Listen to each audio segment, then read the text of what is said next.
19h15, mais c'est l'heure du repas. Qui aimerait manger une bonne pizza?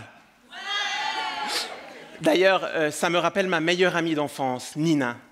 Malheureusement, la pizza n'avait pas la même saveur pour elle que pour la plupart d'entre nous. À chaque fois qu'elle en mangeait, elle était malade. Elle commençait par avoir mal au ventre, devenait pâle et vomissait. Mais que lui arrivait-il? Ce n'est que plus tard que j'ai compris qu'elle souffrait de la maladie cœliaque, une forme d'intolérance au gluten. C'est justement le gluten, présent dans les céréales comme le blé, qui était la source de ses problèmes.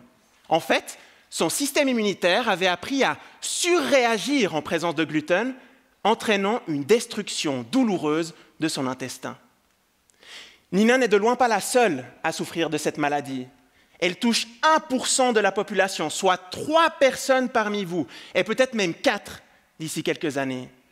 Aujourd'hui, la seule solution consiste à supprimer définitivement de son alimentation des aliments tels que le pain, les pâtisseries et même le chocolat. C'est une maladie qui est dangereuse pour la santé et qui isole socialement.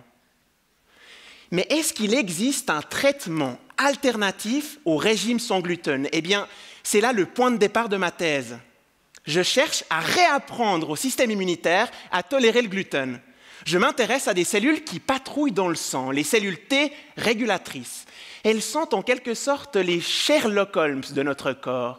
Munies de leur loupe, elles identifient avec précision les bonnes molécules, celles qui peuvent rester. Par contre, lorsqu'il s'agit de molécules dangereuses, elles permettent leur destruction. Elles ont donc la capacité à réguler nos défenses immunitaires. Dans mes recherches, voici comment je procède. Tout d'abord, j'effectue une prise de sang sur un patient. J'isole les cellules T régulatrices, nos petits Sherlock.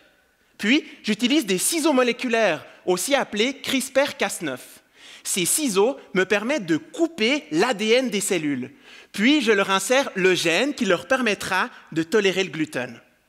Autrement dit, je donne à nos Sherlock Holmes la loupe spécifique reconnaissant notre suspect comme innocent. Une fois perfusé au patient, ces détectives accomplissent leur nouvelle mission. Le gluten ne sera plus détruit et l'ordre sera rétabli. Les résultats préliminaires sont extrêmement réjouissants.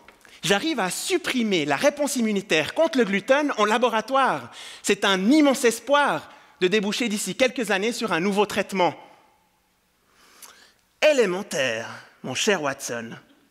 Ces recherches devraient permettre à Nina et à toute autre personne souffrant de cette maladie de retrouver une vie normale et le plaisir de partager un repas sereinement.